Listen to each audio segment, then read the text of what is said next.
amigos televidentes. Recordarán ustedes que hace unas semanas hice un llamado público a raíz de que encontré, haciendo orden en mis papeles, una antigua fotografía de cuando estuve de cónsul en Santiago.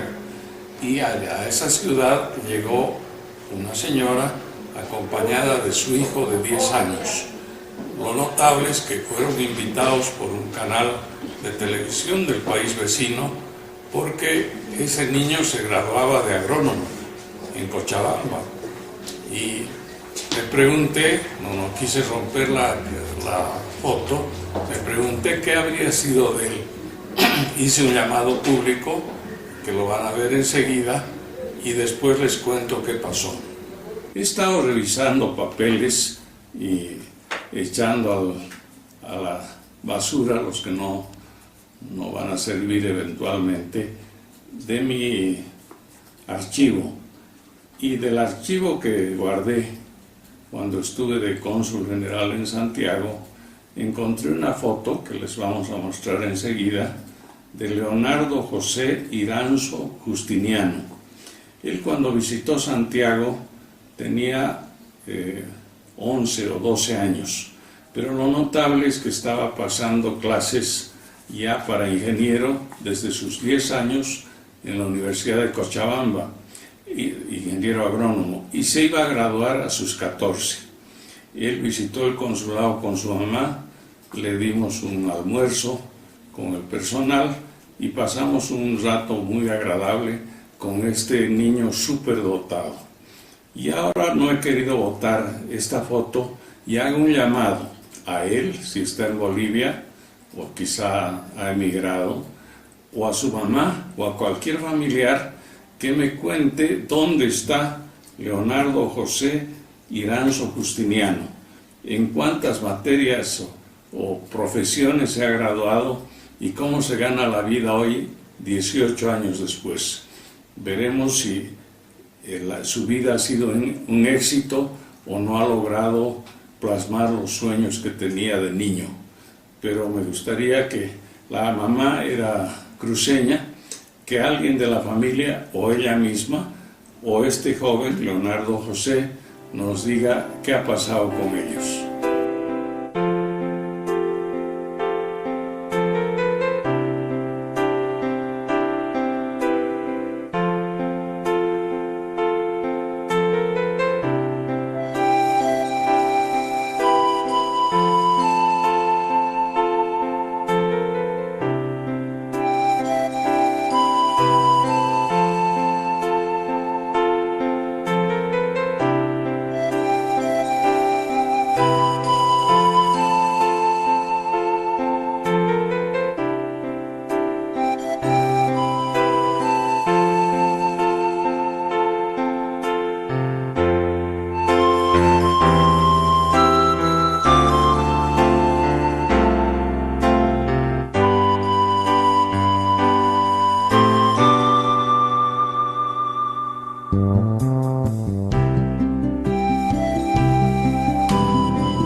Él sorprendió al público de Santiago porque fue invitado por el periodista Pedro Carcuro, a quien todavía yo veo en la televisión chilena. Él tiene una audiencia de 5 millones de televidentes. Bueno, a ese llamado acudieron varias personas que enviaron mails o por teléfono indicándome que Leandro vivía en Cochabamba. Tomé contacto con él, nos reunimos y esta es la historia que me contó de cómo evolucionó después y de qué manera estudió medicina en España y por qué ha vuelto a Bolivia, qué planes tiene. Es un hombre muy simpático, muy agradable, debe ser un excelente expositor y enseña inmunología en una de las universidades de Cochabamba. Toda esa historia la vamos a desarrollar en este programa. Afortunadamente hubo varias llamadas y uno de los televidentes nos indicó que se lo podía encontrar a través de las redes sociales en la Universidad Franz Tamayo de Cochabamba. Y aquí lo tenemos, ¿cuántos años después? Esa nota se hizo el 98, de manera que han pasado 18 años. Bueno, me alegra mucho encontrarte entero y además con una carrera importante. No sé lo que hubieras querido hacer finalmente en la vida, pero vamos a rememorar algunas cosas y los televidentes juzgarán. Leonardo, ¿cómo es que llegas a Santiago? Ya no me acuerdo bien. Es una invitación de un canal chileno, ¿verdad? Sí, fue una invitación de la Televisión Nacional de Chile con motivo de que uno de los corresponsales había estado presente en el día de la inauguración del año universitario. Ajá. Cuando me incorporé a la carrera de agronomía. Y entonces, claro, destacó que tenías 10 años. Sí, ¿no? Que haya un estudiante universitario de 10 años en Bolivia. En Bolivia. Y entonces fui invitado al programa de Pe a Pa, presentado por Pedro Carcuro. Que todavía está, lo verás alguna vez. Bueno, si tengo la ocasión. No, digo, si tienes el canal, porque está trabajando todavía, yo lo veo de vez en cuando. Yo no lo conozco, pero lo conozco a través de la pantalla. Entonces esta gente invita a tu mamá y a ti, que tenías 10 años, con esa mentalidad que tienen los chilenos de un poco mirarnos de arriba, pero sorprenderse cuando algo insólito sucede y positivo en nuestro país, ¿verdad? Posiblemente. No podría juzgar que de verdad intenten mirar con aires de superioridad, pero sí que les parece anecdótico que claro. haya... Bueno, yo que he estado allá, puedo decirte que los chilenos miran con un aire de inferioridad a los argentinos y de superioridad a los peruanos y a los bolivianos. Esa es una mentalidad general allá. Pero bueno, volvamos a lo tuyo. Entonces te hicieron una entrevista y me acuerdo que te hicieron preguntas sobre energía atómica, sobre física, y tú te desenvolviste perfectamente. Sí, bueno, tampoco es que hayan sido preguntas de complejidad grande. No obstante, sí les ocasionó admiración que tenga esa soltura para poder contestar las cosas sin mayor titubeo, ¿no? Que es lo que es. Si hubieran esperado de solo un niño. Sí.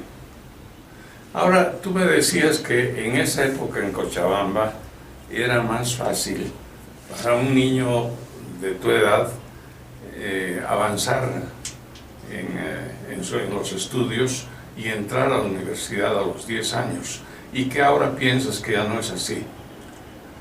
Eso me parece. Personalmente considero que realmente el sistema educativo no está haciendo todo lo que se debería. Ese intento de querer meter a todas las personas en la misma bolsa y esperar el mismo resultado de todos, indistintamente de sus talentos, indistintamente de su historia personal e incluso de sus propias aspiraciones, tiene poco sentido. Seguro. Es decir, no tenemos dentro del sistema un área donde se pueda alentar a los superdotados o a los que se adelantan a su edad física. No hay en Bolivia. Pues que tú sepas. No que yo conozca. Sí. No que yo conozca. Ni tampoco a los infradotados. No se los trata con la consideración que se debe hacia ellos. Es una pugna constante, porque realmente no se puede pedir peras al olmo. Sí. Y tampoco se debe dejar que la fruta se pudra sin cosechar. Sí. Y ahora pues lo que se espera es que más bien todos fuéramos del mismo árbol y diéramos el mismo fruto. Sí. No me parece personalmente conveniente. Existen, claro, también muchos otros tipos de talento. Sí. Existe un talento físico que podría permitir tener deportistas, que es otra cosa que cada vez, por ejemplo, que la selección boliviana de fútbol fracasa en sus cometidos, se nota que hay algo que falta.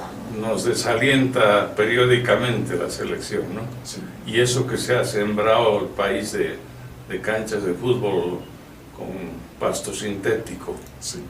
Es que tal vez sea un modelo muy romántico suponer que el solo hecho de que tengan ahora sí la facilidad de poder jugar al fútbol vaya a hacer que lo hagan con una disciplina que les permita progresar.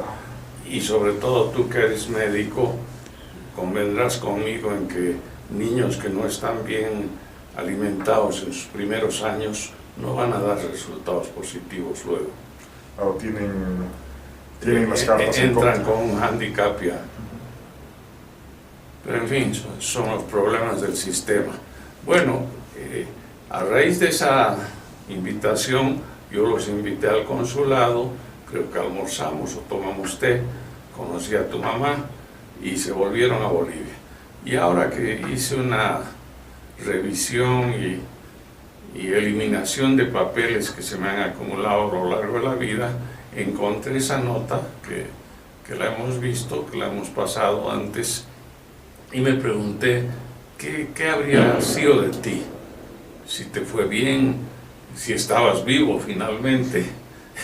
Y me cuentas que sí, que terminaste agronomía, pero no sacaste el diploma. Y después tú fuiste obligado a hacer un servicio militar absolutamente, en mi concepto, inútil, de 1 año. Porque no podías avanzar académicamente sin la libreta. Sí. Bueno, yo no soy personalmente un enemigo acérrimo de los deberes militares. Yo tampoco, pero sí de la forma en que están planteados. No tiene sentido explotar a alguien que está pues en el apogeo de su juventud, sí, y de su vitalidad, y hacer que sencillamente cumpla una rutina vacía que implique simplemente en hacer formaciones y limpiar el patio de honor, ¿no? Hacer cosas que sencillamente no tendrían que hacerse si no se hubiera hecho el cuartel, sin que de verdad esto pueda proyectar ningún beneficio a la sociedad e incluso en muchas ocasiones ningún beneficio en el propio carácter del que está sirviendo. Existen... Tú hiciste el servicio con fusil Mauser. No, eran fusiles SIG, de la fabricación suiza. ¿Y buenos? No lo sabes. He disparado con ellos. No he sido brillante en el tiro, pero sí he probado. Ajá. No he juzgado otras armas para poder saber si eran mejores o peores. Y espero no tener la necesidad de hacerlo. Sí.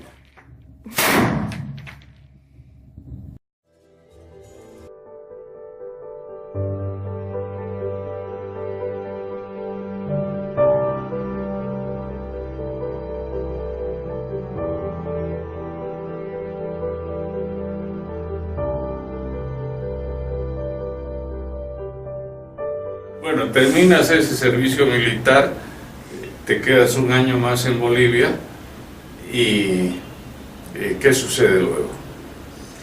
Bueno, surge la casi imperiosa necesidad de hacer la especialidad, ¿no? Y ver si enfocándome en un área concreta de la medicina podría tener un entusiasmo renovado.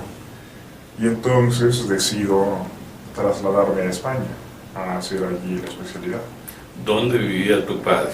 ¿Tus padres estaban separados o divorciados? Sí, bueno, eso desde que tengo uso de razón. Claro. Nunca, salvo esporádicamente, había visitado a mi padre. Ya. Y bueno, fui a vivir con él luego de haber estado, ¿no? Luego de no haberlo visto después de numerosos años. Justamente creo que la última vez que lo había visto fue el año 1999 y voy para allá el año 2010, así que había estado 11 años sin verlo. 11 años sin verlo. Pero no tuviste esa experiencia traumática que cuenta Vargas Llosa cuando se entera que no solo su padre vive, sino que se va a reunir otra vez con su madre y le hace la vida muy ingrata al niño, ¿no? Al niño que ya estaba entrando a la adolescencia. El encuentro con tu padre fue grato. Sí, fue muy amigable. Claro, quizás él de verdad se sentía, a pesar de tampoco haber... ¿Ya tenía un hogar allá? No. ¿Tienes hermanastros? Tengo una media hermana, pero que es de hecho mayor, es mayor que yo. Ya. O sea, ¿no? Después de mí no tuvo más hijos y bueno, ha estado en distintas relaciones y sí, pues en ese momento estaba con una novia con la que continúa en la actualidad. Ya. Bueno, pero fue un año bueno para ti. Sí, sí. Recuperar a tu padre y entrar a la facultad. ¿Qué edad tenías? Cuando entré a la especialidad allá, Sí. entré con 22 años. 22 años. 23. ¿Y pasaste cuántos años en España? Un total de 6. Un año previo a entrar a la especialidad, 4 años de especialidad y casi un año posterior a la especialidad, aunque realmente de ese año que estuve ya luego de acabar, 3 meses fueron también en Bolivia. Ni bien acabé la especialidad, retorné. Y bueno, vi en qué forma podría ayudar más que nada a mi madre con distintos problemas personales que ella tiene. Luego volví a España e hice todos los trámites para recabar el título de la especialidad, que finalmente recogí en el mes de diciembre. Y en el mes de enero soy invitado al encuentro científico que ocurrió en Tiquipaya, de bolivianos residentes en el exterior. Y entonces, aunque aparentemente tampoco es que haya dado realmente muchos frutos, esos días realmente fueron muy interesantes. La gente de verdad vino con mucho entusiasmo. Y me entusiasmó a su vez. Realmente existe gente que tiene proyectos ricos e interesantes, perfectamente factibles. Y quise involucrarme en esos proyectos. Y entonces presenté una idea piloto de lo que sería poder aprovechar todo el potencial de energía solar del altiplano para poder convertir esa energía solar, tanto en forma de calor como en electricidad, en alimentos. Entonces, el fundamento es que si las plantas están alumbradas más horas al día, debido a que las plantas usan justamente la luz para poder producir su alimento a través de la fotosíntesis, las plantas pueden desarrollarse más rápido. Y el otro inconveniente que tiene el altiplano son las heladas nocturnas. Entonces, si dentro de un sistema de clima controlado, preferentemente en invernaderos, pero también podría hacerse de otras formas, puedo mantener no solamente el calor de forma pasiva, como es un invernadero, que simplemente evita que la radiación vuelva a dispersarse, sino que puedo aprovechar el calor del sol recolectado en una especie de calefones solares y bombear ese calor durante la noche al terreno o al interior del invernadero. Entonces soy capaz de básicamente prolongar la duración del día. Y entonces unas plantas que estén a una temperatura que incluso podría llegar a ser tropical y alumbradas durante más horas al día mediante un sistema de iluminación artificial nutrido con electricidad solar, permitiría la cosecha de plantas que hoy por hoy no son practicables, con lo cual se diversificaría realmente el repertorio productivo que tiene hoy por hoy el altiplano. ¿Se podría multiplicar? Sí, en calidad y cantidad. Bueno, ¿y qué ha pasado con esa ponencia? ¿A quién se la has entregado con la suma de reflexiones que han hecho los bolivianos jóvenes que han venido del exterior. ¿Qué ha pasado? Aunque tenemos todos los contactos de unos y otros, no tenemos tampoco una comunicación fluida entre nosotros, al menos por mi parte.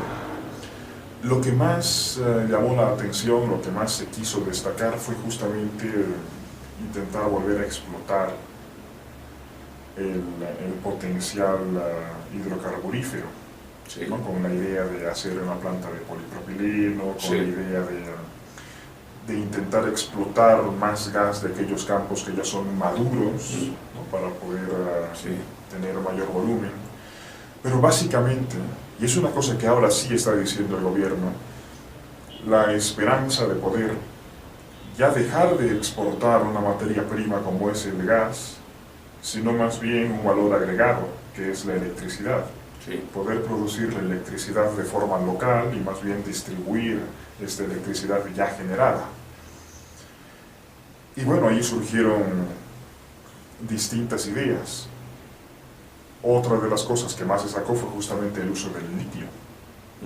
Y sin embargo, también en ocasiones parecían las reuniones casi un tema tabú, según la forma en que cortaban los moderadores. Posiblemente, ¿Qué ministerio organizó esto? ¿El de educación? sí, Ya. ¿no? Estuvo presente el señor Sí. ministro Roberto Aguilar Gómez, y de hecho también me pidió otra cosa, ¿no? Alguna idea de cómo, desde mi punto de vista personal, se podría hacer alguna modificación al modelo educativo.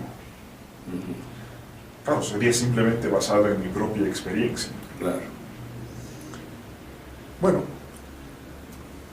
en resumen, hubo mucho ruido, pero quizás pocas nueces, mucha voluntad de cambio por parte de los científicos, con mucho entusiasmo, pero quizás algo de inmovilismo por parte de quienes en ¿Qué es lo que última pasa instancia- siempre con la burocracia en Bolivia? Porque ¿cuántos meses han pasado de la reunión? Ya casi, ¿no? Seis meses. 6 meses. Y no se ve que se haya organizado, por ejemplo, una subsecretaría, un centro de recolección y de difusión de las ideas que se han tratado allá. Pues sí, básicamente es eso lo que podríamos echar de menos, porque evidentemente cada uno de estos científicos continúan en sus distintos lugares de trabajo en el exterior, Sí, exacto. y la idea era justamente generar una agencia de ciencias, una Exacto. agencia de tecnología, algo que permitiera integrar esta nueva forma de conocimiento o estos conocimientos importados justamente por gente que tenga lealtad para con el país, y usar a las universidades o usar alguna nueva instancia para poder hacer la metamorfosis de estas ideas a hechos sólidos. Pero está faltando esa parte, porque toda la gente sigue con la misma voluntad o más. Pero se van a ir cansando, pues, se van a ir decepcionando. Es una lástima, pero en Bolivia se hace todo un poco para el show, para el mediático, y para impresionar a la gente, y luego suceden tantas cosas que se olvida ese hecho, y como tú dices ahora, no se sabe en qué va a terminar esa reunión, y si se va a hacer otra. Y también hay algunas contradicciones en la política oficial. Por ejemplo, se está dando alguna importancia a las fuentes de energía no tradicionales, eólicas, en fin, pero al propio tiempo se ha montado con un convenio muy alto en términos económicos con Rusia, un centro de investigación de energía atómica en el Alto, ¿no? Y luego ha salido en la prensa incluso que los desechos que produzca este centro se los van a llevar a Rusia, que ya es ciencia ficción, ¿no? Es tomarnos de bobitos, porque eso no va a pasar jamás, que yo creo, por lo menos. Y mucha gente pone en duda la utilidad de ese centro, que antes se decía que iba a ser el centro energético del cono sur. No es eso, es de investigación y médica, pero a un costo altísimo. ¿Qué opinas tú en general de estas contradicciones que se plantean? Sí, es un tema controvertido. Sí. Realmente es muy provechoso tener conocimiento sobre las ciencias nucleares. Seguro. Te permite hacer un montón de cosas que no estaban pues a nuestra disposición antes del dominio de estas técnicas. Y ellos mismos lo exponen. La irradiación de la comida permite que tenga una mejor conservación. Exacto. La irradiación de hemocomponentes permite hacer transfusiones más seguras en caso de gente que ha recibido trasplantes o que tiene inmunodeficiencias. La obtención de radioisótopos permite el tratamiento de enfermedades tumorales. Entonces tenemos realmente una constelación de distintas aplicaciones que tiene la energía nuclear. Pero, ¿realmente a qué costo? ¿Merece la pena hacer toda esa clase de inversión cuando se va a quedar posiblemente solo como una cosa incipiente? ¿Se han sopesado realmente todos los riesgos sociales y medioambientales que esto implica? Es algo que realmente tampoco me animo a decir a la ligera, Claro. pero que realmente requiere una mucha mayor profundización. Y sobre todo cuando ves la evidencia penosa de que un enfermo de cáncer está condenado a muerte en Bolivia, porque no hay los elementos tecnológicos que lo puedan atender. Y la gente que tiene dinero corre a Chile o a otros centros, generalmente a Chile. Estamos alimentando la medicina chilena y haciéndola engordar con contribuciones enormes de los bolivianos, porque un tratamiento allá son 30, 50, 100 mil dólares. Y la gente que puede hacerlo sale desesperada, porque aquí absolutamente están abandonados a su suerte. Haría falta una profunda reestructuración. Sí, reflexión. Bueno, pero vamos a volver a lo tuyo. Tú eres, en España te has especializado en inmunología. Así es. A ver, explica al televidente qué es eso. La inmunología es la especialidad médica que se encarga del estudio del sistema de defensas del cuerpo. Básicamente el sistema de defensas del cuerpo es pues casi como unas fuerzas armadas. Buscan la estabilidad del organismo frente tanto a amenazas externas como internas.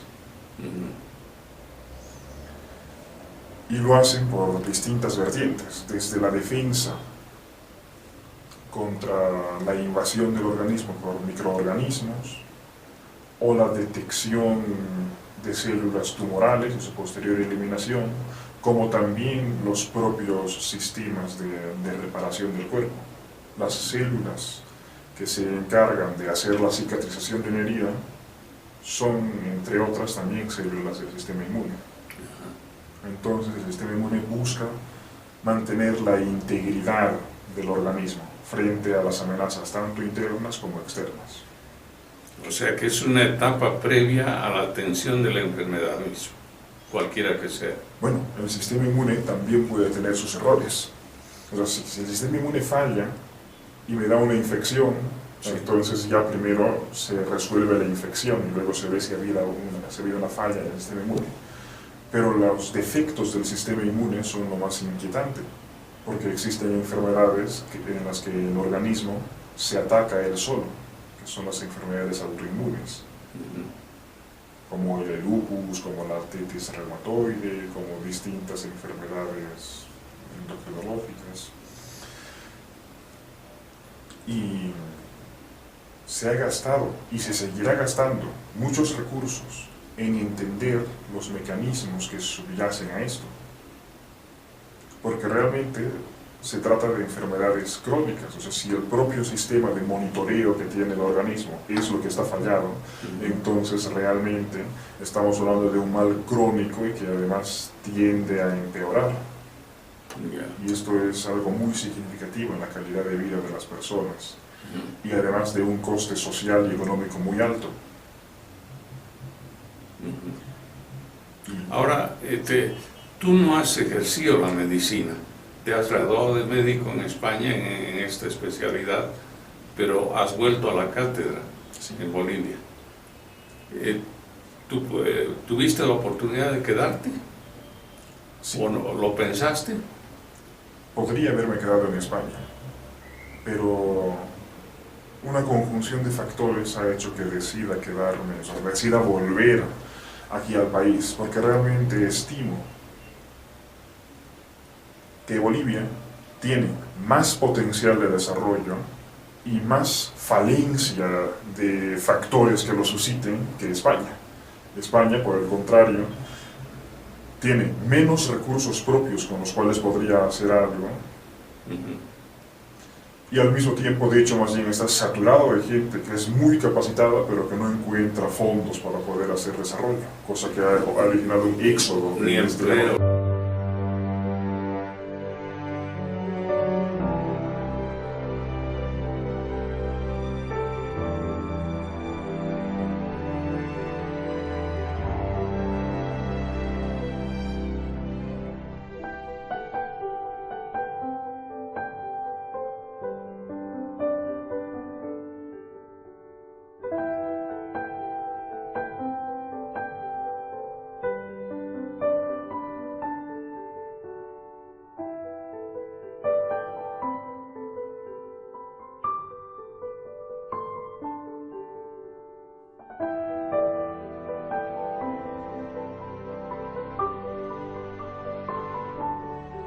Bueno, el hecho es que de alguna manera tu mamá sale a España Sí.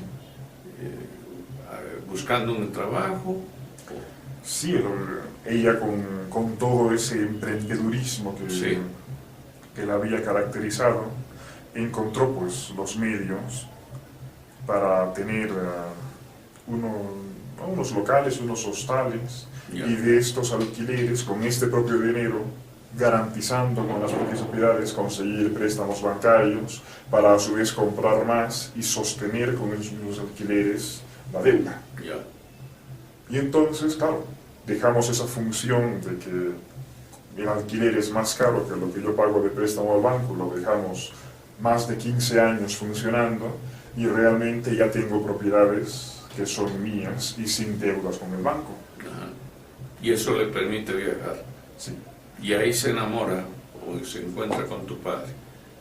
Sí, bueno, Y, dentro de y las... esa unión no dura mucho tiempo. No, fue una cosa más bien casi esporádica, casi motivada solo por el deseo de mi madre de tener un hijo antes de que se siguieran acumulando los años. Ya. Bueno, en eso ha tenido una suerte enorme, ¿no? Porque, y la combinación de genes, me imagino yo, ha sido muy positiva, porque en la televisión chilena, que un niño boliviano estuviera graduándose ya de agrónomo a los 10 años, una cosa muy impresionante.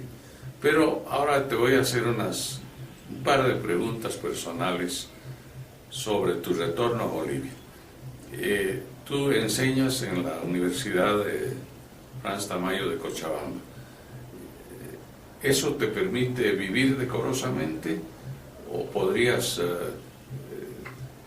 vivir como médico también allá? Bueno, estoy realmente muy recién retornado. ¿Cuántos meses tienes? Todavía no llevo a los 3. Del último viaje a España. Sí. Allá. Entonces llevo todavía poco tiempo. Es lo primero que has encontrado. Sí. ¿Cómo? Además, es una cosa que siempre me había imaginado haciendo, que es la docencia. Porque si justamente creo de mí que tengo ciertas capacidades que incluso que han ocasionado admiración y veo que realmente Yo no soy especial en ese sentido. Más bien estoy convencido de que todas las personas tenemos el potencial de ser verdaderos genios.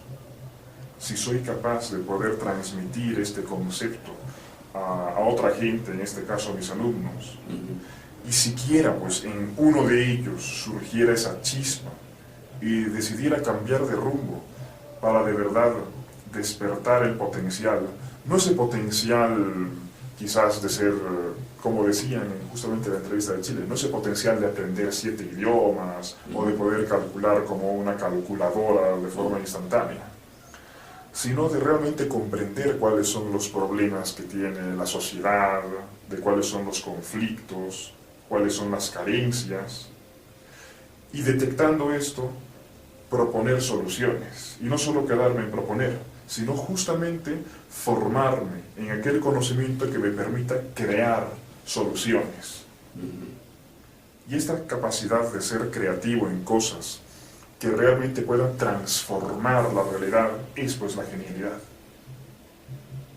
¿Verdad? Te voy a hacer otra pregunta ya desde mi punto de vista de cochabambino. ¿Qué le encuentras a Cochabamba en la parte grata de la vida y qué cosas te fastidian como ciudadano que ha podido ver otra realidad que la española? Cochabamba. Bueno, esos disparos son de los... Estamos en el Prado y son los manifestantes de la Central Obrera Boliviana. Sí, que es otro de los problemas que tenemos. Es una ciudad mártir. Unos 200 días del año hay manifestación en el Prado y tratando de llegar al Palacio Quemado, ¿no? Pero volvamos a Cochabamba. Bueno, concretamente sobre Cochabamba, quizás lo que siempre más ha llamado la atención sea esa combinación de un clima en general ameno durante la mayor parte del año y su tradición gastronómica, que es pues de la predilección de quienes practican la gula. Sí, que es un pecado, no sé si capital. Sí, es un pecado capital. Sí, sí. ¿No? Porque realmente hay una vida, una cultura Sí. que gira... Hedonista. Sí, alrededor de la mesa sobre todo. Sí. Eso creo que es lo rescatable, ¿no? Una vida armoniosa de una tierra que no es muy exigente, que no obliga pues, a buscar refugio, ¿no? Donde se puede vivir de forma apacible y al mismo tiempo con un ritmo algo más relajado que otras urbes. Ahora, sobre la parte negativa, en ningún otro lado como en Cochabamba he escuchado la expresión de no, ¿cómo vas a cambiar eso? Si eso siempre ha sido así, ¿quién vas a ser tú para hacerlo? Sí. Nunca había, ¿no? Jamás en ningún lado, esa percepción, esa postura de statu quo tan mediocre, de que realmente nadie es nada para cambiar las cosas y que las cosas siempre han sido así. Y que deben continuar al perpetuo. Sí, aún a disgusto, aunque no se quiera, no. Ese complejo de inferioridad, de que realmente no soy nadie y nadie es nadie para poder cambiar ni un ápice, eso realmente me parece irritante. Porque de verdad, de hecho, cochabambinos hay en todo el mundo, ¿no? Es de la gente más migrante. Es verdad, yo encontré uno dueño de restaurante en Tokio que me invitó a una comida deliciosa, que no era cochabambina, naturalmente, era para el gusto de los japoneses. Y en Israel también encontré un cochabambino. Pero es curioso lo de los yartamasis, que un poco se miran el ombligo y creen que viven en la sociedad ideal y no se dan cuenta que otros departamentos dentro de Bolivia los están dejando muy a la saga, ¿no? Si no hay... ¿Tú vivirías bien en Santa Cruz? ¿Has hecho esa prueba? Tu mamá es cruceña, ¿no? No, es paseña. Es paseña. A ver, de nacimiento. Para efectos prácticos, Sí, se podría decir cualquier cosa. Pero donde más tiempo ha pasado finalmente es en La Paz. en La Paz. Bueno, pero ¿te sentirías a gusto en otra ciudad de Bolivia? Posiblemente, ¿no? He estado justamente en el cuartel, algo así como unos 7 meses viviendo aquí en La Paz. Y me he sentido O sea que no encantado. tienes una libreta trucha, como dice que hay varios ministros del actual régimen, no solo gente de otras afinidades, ¿no? No, tengo una auténtica, y como decía, ¿no? Sí. El eslogan, ser soldado dura un año, y el orgullo de haber lucido toda una vida. Bueno, ese orgullo lo tienen los campesinos sobre todo, porque es un paso a la responsabilidad, al matrimonio y a un papel dirigente en la comunidad. Ellos se sienten, yo he visto alguna vez una invitación para una fiesta de un soldado que ha terminado su servicio, ¿no? Claro. Bueno, eso es simplemente un lineamiento mental. Sí. Realmente el servicio militar, como una obligación ciudadana, podría ser algo muy provechoso, pero claro, está mal planteado. Entonces puedo sentirme orgulloso de haber cumplido una obligación ciudadana, ¿no? En el sentido de un estricto cumplimiento Sí. de la ley y tener el potencial de más bien haber descubierto las falencias que tiene el sistema, por si alguna vez hubiera la ocasión de reformularlo. Pero claro, sí, no es tampoco grato haber dedicado los primeros meses, bueno, a cosas que por un lado sí son favorables, como es el ejercicio físico, la disciplina, el poder hacer más cosas en el día. Y estar también expuesto al abuso, ¿no? Porque hay mucho abuso en el ejército, en la forma disciplinaria que se entiende el servicio. Es pues un acto de pura ignorancia. Claro, el que ya sabe cree que tienen todos los demás la obligación también Y de que ha saber. adquirido además ese derecho al abuso, Sí. ¿no? Por el tiempo que ha estado antes. Pero eso es universal. Los internos de medicina, los estudiantes, los residentes en Bolivia sufren pues también de ese abuso. O sea, no es una Pero eso cosa es bullying, unilateral. ¿no? No. Porque no es entre los formandos, sino que el médico de guardia, ¿no? Que seguramente ni siquiera es el cuartel, ¿no? El médico de planta, Sí. También pues considera que a los subalternos hay que tratarlos pues como un rebaño, no como verdaderos profesionales, Sí, o profesionales como seres formación, humanos. sino como trebejos de ajedrez que tienen que hacer mis designios sin más ni más. Y entonces abusan en los horarios de trabajo, abusan en las responsabilidades. Sin ir más lejos, ¿cuál es el sentido, cuál es la lógica de que alguien que apenas es residente de primer año, ¿no? Es un médico general que acaba de entrar a formarse como especialista, esté pues ordenando a alguien que está en pregrado, que recién va a salir médico, a que le vaya a comprar pollo y refresco?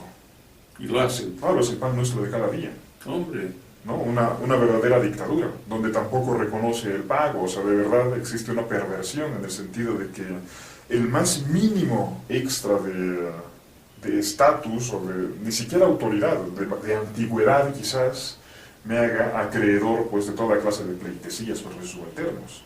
Esa mentalidad está muy metida.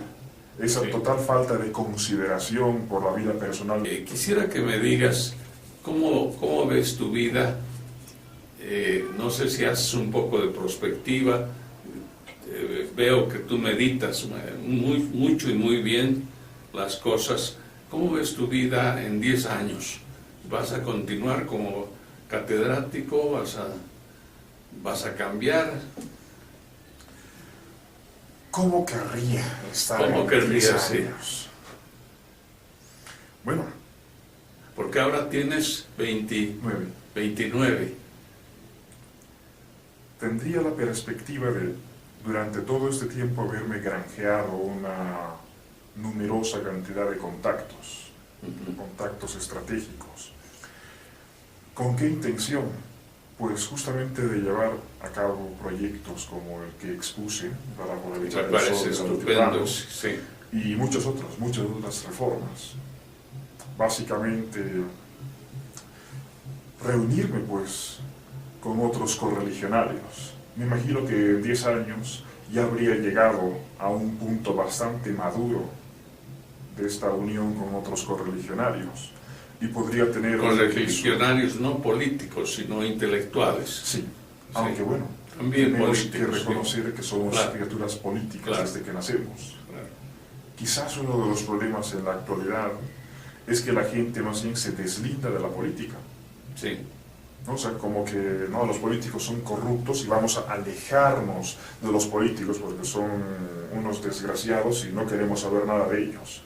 Pero hombre, si justamente somos todos los que los elegimos, si está ahí el que no quieres, es porque hay algo que falla. O bien es muy poca la gente que tiene tu necesidad y por tanto poca la gente que ha votado en tu sentido, o bien porque el resto que lo ha elegido tiene un montón de carencias y necesidades que nadie más en su momento pudo suplir. Y entonces entra el que entra. Entonces tienes que ser parte de la solución, ¿no? No es que quiera realmente parafrasear esto, pero si no eres parte de la solución, eres parte del problema. Y el problema también es que te pueden ver con odio. No te dan, no te digo un pie de amigo, pero no te dejan actuar porque te consideran que más bien debe ser eliminado. Y ese es uno de los grandes dramas de Bolivia. El opositor de ayer, que es gobierno, ve al resto como enemigos, como adversarios, como gentes que se deben eliminar. Y no hemos llegado a un clima de tolerancia democrática, ¿no? Eso es un poco complicado en cuanto la gente solamente se esté fijando en el pináculo. O sea, realmente, ¿quién es el problema, no? Quiero remarcar bien, ¿no? O sea, realmente, ¿dónde está el problema cuando está un gobierno X o Z? El problema son justamente las bases. Entonces, ¿de qué sirve que yo ataque a fulanito, a menganito, al ministro, al presidente, al alcalde? Cuando realmente, ¿qué me importa realmente qué es lo que pase con la vida de estas personas? Lo que me importa son la vida de estos 10 millones de ciudadanos que de una forma u otra no les ha quedado más remedio que elegir entre Esquila y Caribdis. Sí. Entonces, ¿de quién debo arreglar los problemas? ¿De quién debo preocuparme? ¿A quién debo enseñar? ¿A quién debo fomentar? A este grupo de millones de personas, no a los que estén ahora mismo atados al poder. Entonces, mientras siga dirigiendo mis ataques simplemente a la gente que ya está arriba, estoy haciendo una escisión y realmente hay una élite que se están matoneando entre ellos, mientras hay otro grupo de gente que también tiene que matonearse entre ellos. Que sufre abajo, ¿no? Sí. Entonces, un verdadero cambio político no consiste pues en dar mejores discursos que el otro parlamentario o el otro político de turno, sino más bien ofrecer cambios reales que sean tangibles y provechosos para las personas. Y eso resulta que más bien es difícil conseguirlo a nivel político, sino más bien lo más favorable quizás sea, por ejemplo, las iniciativas privadas. Sí, yo también creo en ese camino. Bueno, vamos a terminar el programa. Yo hago un llamado, no sé si alguna vez lo verá el ministro Aguilar, pidiéndole que ponga en práctica algunas de las ideas que en forma tan brillante y con tanta tanto deseo de ayudar, plantearon los jóvenes científicos, entre ellos tú, en esa reunión de Cochabamba. Ese sería ya un camino para que el país avance un poco. ¿Qué opinas? Sí, la implementación Sí. de todas estas ideas, porque de verdad... Porque, perdona que te interrumpa, pero he visto en la televisión que ya está dando la vuelta al mundo el primer avión propulsado por energía solar. Ah, sí, ayer aterrizó en ¿No es Sevilla. cierto? Sí. Una maravilla. Y eso está en la onda de las cosas que tú has dicho en la reunión. Bueno, como la de tantos otros. Sí. O sea, realmente hay gente, ¿no? El conocimiento no tiene fronteras, el conocimiento no tiene nacionalidad, ni edad, ni raza, ni sexo. El conocimiento está allí disponible para el que esté dispuesto a alcanzarlo. Y bueno, alguna de esta gente es boliviana y en su momento pues decidió venir para intentar importar el conocimiento y generar conocimiento que esté acorde a nuestra realidad. Porque hay un problema en Sí. tener que importar y estar supeditado a los logros ajenos. Lo que investiguen en Estados Unidos es pues apropiado para las necesidades de los Estados Unidos y poder contextualizar y transformar esto de forma de que de verdad se ajuste a lo que hay aquí no es siempre algo fácil. Claro. La idea es que Bolivia también tuviera su propia capacidad de generación de conocimientos aquí mismo, Ya. ¿no?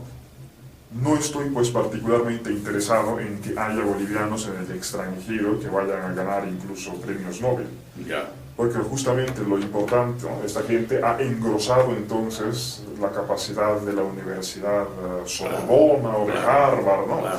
Lo que interesa más bien es que sea algo autóctono, sea un conocimiento autóctono, ajustado a nuestras propias necesidades. Ya. Muy bien, Lorenzo, te deseo a futuro lo mejor. Alguna vez nos veremos en Cochabamba, tengo unos proyectos culturales allá y me alegra haberte encontrado, y porque yo cuando vi el recorte dije que ¿qué habrá sucedido con este niño que yo conocí en Santiago? Y ahora lo tenemos en la cadena A, dándonos una cátedra de ideas novedosas y positivas para el país. Felicidades y te deseo lo mejor. Muchísimas gracias.